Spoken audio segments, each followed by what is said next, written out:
Good evening, this is Randy Rose. This is Roger Rose from Mad at the World, and this is going to be our final Kickstarter update for the new Mad at the World album, Love and Despair. We have all the songs written, recorded, and almost all of them mixed, except for one or two, and then it has to be mastered, and then we will have the whole album available as a digital download, and I'll let you talk about that later. Yeah, so what it's going to be, and this is the trick of the advantage of being a Kickstarter. A lot of the other fans that weren't on board are going to be able to hear it later when there's a hard release in CDs or in hand and whatnot. But you guys are getting a Kickstarter soft release of the record in 2 weeks, which means everything's mixed. You're going to get a private download link so you can put it on your iPhones and all your digital devices and get close to the songs, fall in love with the songs and stuff like that. No artwork, no artwork, no lyrics. You're literally just hearing the song, just kind of like you would if you were from the record company and you're an executive being able to preview it before it ever comes out to the public. Okay, I got a question. Yeah. So there are people who bought the CD and paid for and bought the vinyl. Yeah. They're probably wondering, how is that fair for the people who just bought a digital download to get it in 2 weeks and they have to wait 6 weeks or whatever, however long it takes us to actually produce for a hard copy of the CD. Yeah. The difference of that, and why do they have to wait for their full product and the other people get their stuff in 2 weeks?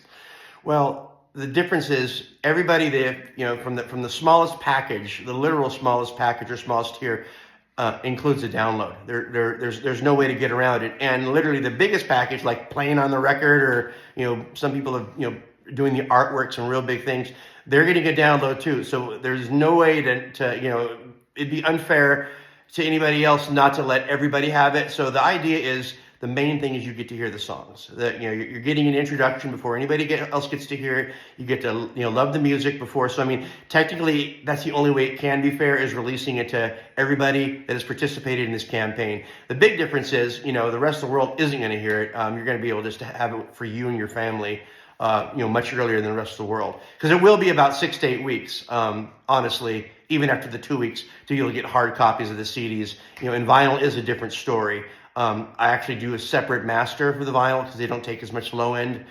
So that was something I'll have to keep you updated on. Go ahead. Also, He's touching my shoulder. That means he wants to say something. Yes, you mentioned about the vinyl. Yeah. I understand that there's a time limitation for vinyl, so we have 14 songs on this album. Yes. Not all 14 were going to fit on the vinyl. Is that correct? Yeah, absolutely. And that's the same thing that happened on my last Rose album. It ended up being a double album.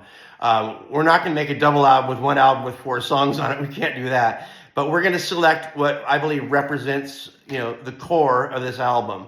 So any song that's weak, we're going to leave out. I'm kidding. I mean, for the vinyl. I'm just joking. But yeah, I mean, the songs that kind of represent what this album's about, the songs that have to be on there are going to be on the vinyl. I mean, and that's for the collectors, anybody. That's someone that wants to be able to have this big, beautiful colored vinyl. And, there's just a very limited run of those anyways. So, I mean, it's going to be kind of a collector's thing. And the CD will include all 14 songs. The CD and the download will have all the 14 songs. Yeah, absolutely. Cool. Okay, got another question for you. Sure, lay it on me. So on this album, I have written 11 of the songs, and you've written 3. Yeah. Talk about that. Why are you only having 3 songs on this album? Okay, well, this goes back to the fact that Rose has come back, and I've been doing a whole bunch of albums, and I've literally been recording, like Roger's saying, there's kind of a Rose album coming out every other week. We didn't want this to be a Rose album. We want this to be faithful to the format that Mad at the World started with. And, the very first album, I don't think I wrote a single thing. I sung some vocals, and, I was there to kind of help push the style into what it was, the Depeche Mode stuff. And it wasn't until, an album or 2 in that I started, singing more, and then started writing. And then, way later on, I started writing, 25% of the album, 20% of the album. And we're just trying to keep it faithful to the format that Mad at the World really is. So it's not just a Rose album. Since it's a rock album, there'd be that tendency that I would just turn it into a Rose album. And that's not what the fans, deserve. Okay, I'm touching your shoulder because I got another question. Lay me on. So you mentioned about the album, the content, the style of it, or whatever. People, I'm sure, are curious how hard this rock is going to be. Yeah. Is it mellow? Is it somewhere in between? How would you describe the style of this rock album? You know the word mediocre? I'm kidding. I do. No, I'm just joking. No, I would consider it rock and roll. The era is definitely a little bit different than some of the Mad at the World stuff. It's not a metal album by any means because there's a lot of melody. But what kind of makes it? We never have been a metal. Not really. But I mean, like there's some stuff that has some influence, like City of Anger and whatnot. But the whole album isn't just a rugged chug chug. Drugs only kill you thing like we did on some of the live stuff. It's not metal in that portion. It's a rock album and it has elements of late 70s, early 80s stuff with some harmonies and arrangements that I know we've never done as Mad at the World. So it's kind of more like the stuff that we really like, and I think it's maybe a little more mature.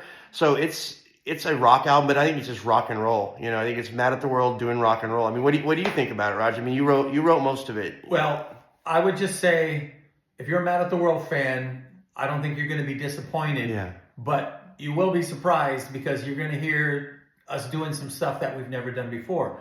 And to me, that's a good thing. Hopefully to you, it's a good thing. Yeah. And that's all I can say. Yeah, I agree with that. Yeah. It's a great album. The thing is, we've taken more time, and we do want to touch about that. We've taken more time than we planned on it. We really wanted it to be done, mid-September is where we kind of wanted to have digital release. So we're obviously, we're chasing the pony on that one. I don't know what that means, but if there's a pony running, we're chasing it.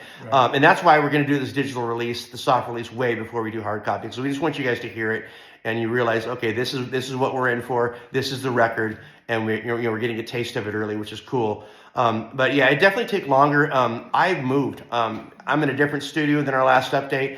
I'm now in Burleson, Texas. I was in California for a year. So the album started out with me and Roger being two different states, and it's being finished out. We're in the same state. Now we're about 24 miles away, which is wonderful. Roger came down to my studio today to finish some guitar tracks and be able to get this update to you. So I've moved and literally rebuilt a whole different studio in that process. So that there's part of that in that time. There's a big part of that. And we didn't want to rush the album, honestly. The material was good. We had to do a lot of selective stuff on the material. You want to talk about that, Roger, or did I cover that?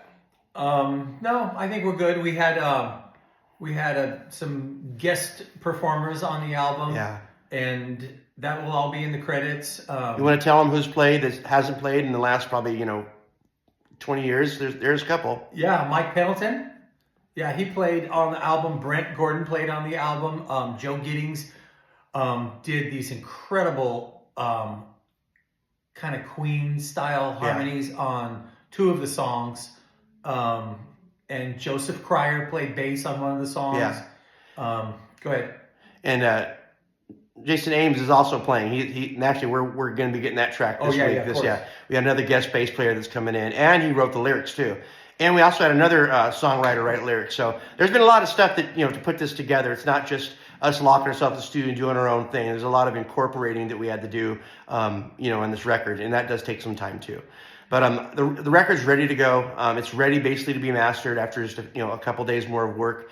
And the good news is you should be hearing download copies and getting them personally, a soft release to all you Kickstarter guys that supported this campaign in 2 weeks. And that's the best news that I can come up with. And I'm touching you again. Yeah, touch me. I just remember we started this video out by me saying this is our final update. Yeah. When this won't be our final. It won't be the final one. When the digital download is ready, we'll do an update. Yeah, I'll do another update saying, hey, be looking for this, so you don't put it in your junk mail. And you say, I never got my song. And I said, no, you're only getting one chance. Now you have to wait for the hard copy. I'm kidding. We'll send it back. We do. Anyways, we love you guys. I don't think there's anything else that we haven't talked about. We appreciate your patience. I think this record is well worth the wait. Oh, I got one more thing. Lay it on me. One more thing. Yeah. So in several prior updates, we talked about we had like 4 versions of Love and Despair. Yes. And now we realized we could do that, but that's I want to tell you one more thing. The whole record is just one long Love and Despair. That's the biggest surprise. 14 versions of Love and Despair. We're kidding. You're good, Raj. I'm sorry. That was the point. Yeah. If we had 4 versions of Love and Despair, then that's 3 other songs that wouldn't have been on the album. It would be 7 songs that wouldn't make it on the vinyl. Put it that way, and that'd be horrible. That's a whole other album. Yeah. So we actually do have 2 versions of Love and Despair. The album will start out with the first one, which is kind of a cool cinematic mini rock opera. Yeah, it's very cool. And that is kind of a snippet version of the song. And then we have kind of a proper rock version of Love and Despair on a different track later in the album. And each of those 2 songs had the same chorus, but totally different chord changes for the verse and lyrics and the verses. So it's kind of like two separate. Well, it is two separate songs. Kind of like Band on the Run kind of thing. But they do share the same chorus. But it's really cool. It is very cool. I enjoy it. It's different. You know, with us, with Mad at the World, like we've talked in several updates, you know, prepare to expect the unexpected. You know, that's just what it is. You know, we are always different. We're always breaking our own rules, breaking all the rules. And we have done that in the past. Seasons of Love had a acoustic version that opened the album, and then I don't know if it was the end song. People can remind us. But we had a rock version of Seasons of Love on that album, and also we've done reprises of Mad at the World song from the first album. On the first album, and then on some album, the rock album, some album. I don't even know what it was. We did a rock version. We've done so many albums you can't count anymore. I'm just kidding. Yeah, Mad at the World. But anyway, all right, that's all I got. Yeah, that's all we got. We love you guys. God bless you. Thanks you for your patience and your support, and we'll see you on the other side. Okay, bye. Bye.